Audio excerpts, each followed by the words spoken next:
Monsoon सत्र की शुरुआत के साथ ही एसआईआर पर सियासी बवाल भी मच गया है। सत्ता पक्ष एसआईआर के विरोध में प्रस्ताव लाने की तैयारी कर रहा है, जबकि विपक्ष में बैठी बीजेपी बिहार की तरह झारखंड में भी वोटर लिस्ट रिवीजन की मांग कर रही है, जिससे नेताओं के बीच जुबानी जंग तेज हो गई है। ये रिपोर्ट आपको दिखाते हैं।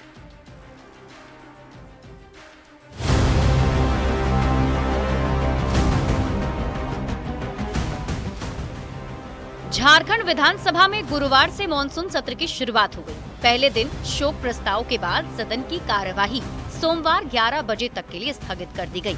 शोक सभा के दौरान जितनी शांति अंदर देखी गई, बाहर उतना ही उबाल और एसआईआर पर सियासी बवाल देखने को मिला। निर्वाचन आयोग बिहार के बाद देश भर में मतदाता सूची पुनरीक्षण कराने की तैयारी में है, जिसका विरोध झारखंड में अभी से ही शुरू हो गया है। यहाँ तक कि 4 अगस्त को अनुपूरक बजट के बाद सत्ताधारी दल एसआईआर के विरोध में भी प्रस्ताव लाने की तैयारी में है। हर हाल में एक मैसेज आए, एक प्रस्ताव पारित हो कि हम लोग झारखंड में इसका विरोध करेंगे और बिहार में जरूरत पड़ी तो बिहार में जाकर हम लोग विरोध करेंगे। सत्ता पक्ष एसआईआर का विरोध कर रहा, लेकिन बीजेपी निर्वाचन आयोग के फैसले को देश हित में बता रही है।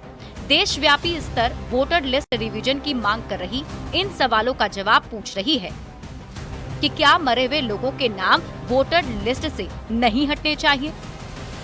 क्या एक व्यक्ति को सिर्फ एक ही जगह वोटर नहीं होना चाहिए? क्या बिहार से बाहर वोटर लिस्ट में नाम जुड़वा चुके लोगों के नाम नहीं हटने चाहिए? क्या विदेशियों के नाम वोटर लिस्ट से हटने नहीं चाहिए? और अगर वोटर लिस्ट में सुधार की प्रक्रिया यानी एसआईआर देश हित में सही है, तो क्यों ना इसे देश भर में कराना चाहिए? चुनाव आयोग निष्पक्ष जांच करे, इसके लिए भारतीय जनता पार्टी पुरजोर उनके पक्ष में रहेगी और ये सरकार जो नहीं कराना चाहती है इनके विरोध में रहेगी। भारतीय जनता पार्टी एसआईआर पर जोर दे रही तो जेएमएम मतदाता पुनरीक्षण का विरोध कर रहा है। इलेक्शन कमीशन को केंद्र सरकार का एजेंट बता रहा है, जबकि एसआईआर के मुद्दे पर तटस्थ दिख रहे जेएलकेएम के इकलौते विधायक जयराम महतो की राय है कि लोकसभा चुनाव से पहले ही एसआईआर करा लेना चाहिए था। 1 साल पहले लोकसभा का चुनाव हुआ है, तो 6 महीना पहले आप ले आते हैं तो इतना हो हल्ला और वाद विवाद नहीं होता। लोकसभा के चुनाव में उन्हीं लोगों ने आपको मत दिया, उनको आपको मतदान किया। भारतीय जनता पार्टी की केंद्र की सरकार एक साजिश कर रही है, जिसका विरोध बिहार तक सीमित नहीं रहेगा। झारखंड में भी हमारी महागठबंधन की सरकार ने निर्णय लिया है कि विधानसभा में इसके विरोध में प्रस्ताव लाया जाएगा। दरअसल बिहार के बाद निर्वाचन आयोग देश भर में एसआईआर कराने की तैयारी में है। झारखंड में भी वोटर लिस्ट रिवीजन की सुगबुगाहट है। निर्वाचन आयोग के निर्देश पर मतदाता पुनरीक्षण की तैयारी की जा रही है। पिछले दिनों झारखंड के मुख्य निर्वाचन पदाधिकारी के रवि कुमार ने सभी जिलों के उप निर्वाचन पदाधिकारियों के साथ बैठक की थी और निर्वाचन आयोग के दिशा निर्देशों का पालन करने की बात भी कही थी। कानूनी प्रावधानों और नियमों का अनुपालन सुनिश्चित करने को कहा था। ऐसे में देखना होगा कि अगर झारखंड में भी एसआईआर होता है तो सियासी रुख क्या होगा। रांची संवाददाता संजय कुमार सिन्हा और निरंजन सिंह के साथ ब्यूरो रिपोर्ट, न्यूज़ 18।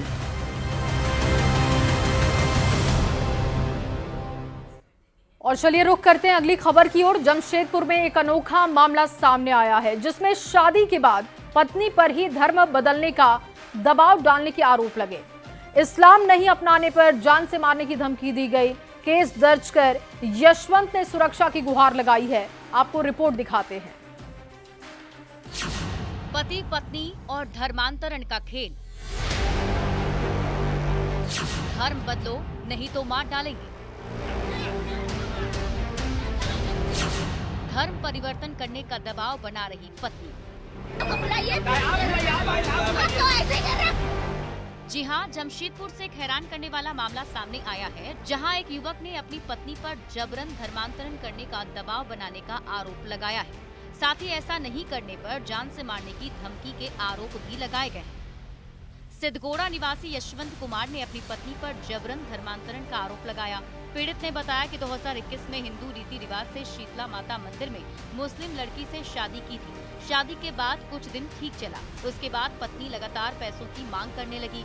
साथ ही हिंदू धर्म छोड़कर मुस्लिम धर्म अपनाने का दबाव बना रही है। आरोप है कि पत्नी के साथ साथ उसका पूरा परिवार धर्म बदलने का दबाव बना रहा है। युवक ने अपनी पत्नी और उसके परिवार वालों के खिलाफ थाने में शिकायत दर्ज कराई है और पुलिस से अपनी सुरक्षा की गुहार भी लगाई है। फिलहाल पुलिस आरोपों की जांच कर रही है। देखिए, मेरी वाइफ मेरे से कुछ पैसा कौड़ी ली थी, ये कहकर कि हमको कुछ ज़रूरत है, हम कुछ दिन में वापस कर देंगे, और वो अपना स्कूटी दे करके गई थी, मेरे दोस्त से भी ली थी। अचानक पैसा जब मांगे तो वापस, मेरे पापा का तबीयत खराब था, पैसा जब उससे मांगे तो पैसा देने के लिए बुलाई, और उसकी बड़ी बहन और सानिया और उसका भगना, ये लोग मिल करके मेरे को चाकू दिखा करके, तलवार दिखा करके बोल रहा है, इस्लाम नहीं कबूल करेगा तो तुमको जान गंवाना पड़ेगा। अब तक ज्यादातर मामलों में पुरुष और उसके परिवार वालों पर धर्मांतरण के आरोप लगते रहे हैं, लेकिन ये मामला थोड़ा अलग है, जिसमें शादी के बाद पत्नी पर ही धर्म बदलने का दबाव डालने का आरोप लग रहा है। पूरे मामले की सच्चाई क्या है, ये तो जांच के बाद ही खुलासा हो पाएगा। न्यूज़ 18 के लिए जमशेदपुर से आशीष तिवारी की रिपोर्ट।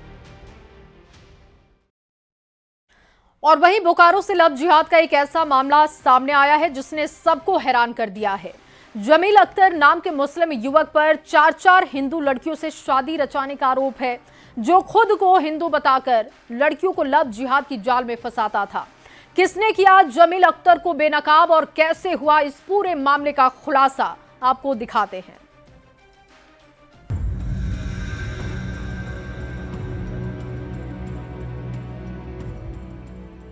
जरा गौर से देखिए इस चेहरे को। इस मुस्लिम युवक का असली नाम है जमील अख्तर, जो खुद को हिंदू बताकर लड़कियों को टारगेट करता था। लव जिहाद का आरोपी जमील अख्तर 1 नहीं, 2 नहीं, 3 नहीं, बल्कि अब तक 4 हिंदू लड़कियों से शादी कर चुका है। इसका खुलासा किसी और ने नहीं, बल्कि लव जिहाद का शिकार हुई उन 4 हिंदू लड़कियों में से एक के पिता ने किया है।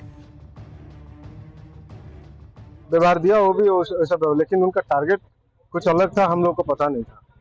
और ये क्या मेरा शादीशुदा लड़की था, उसको 4 महीना 5 महीना हो गया, भगा के ले आया। जमील अख्तर पर आरोप लगाने वाले ज्योति रंजन नाथ राय का पूरा परिवार ओडिशा के भुवनेश्वर में रहता है। आरोपी जमील भुवनेश्वर में ज्योति रंजन के घर आता जाता था। ज्योति की बेटी पहले से शादीशुदा थी, इसलिए जमील पर किसी को शक नहीं होता था। फिर एक दिन अचानक जमील ज्योति रंजन की बेटी को लेकर फरार हो गया।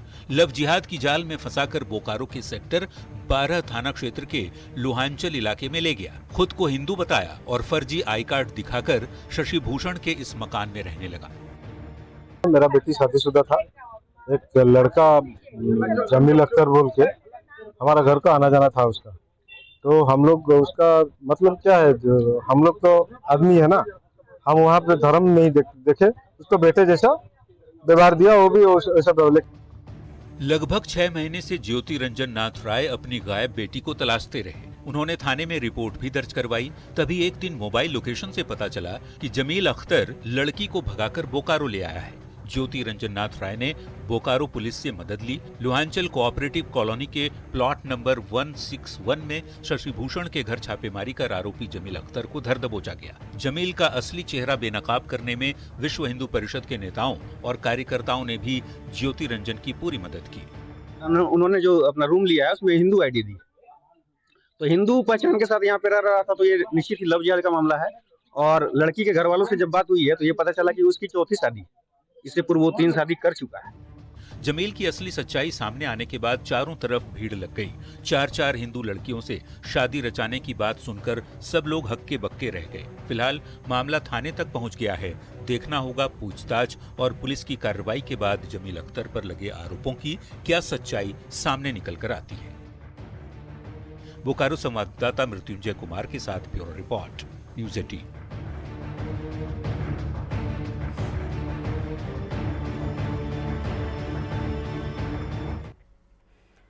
और अगली खबर धनबाद से, जहां धनबाद के प्रतिष्ठित IIT ISM के लिए शुक्रवार का दिन बहुत खास रहा।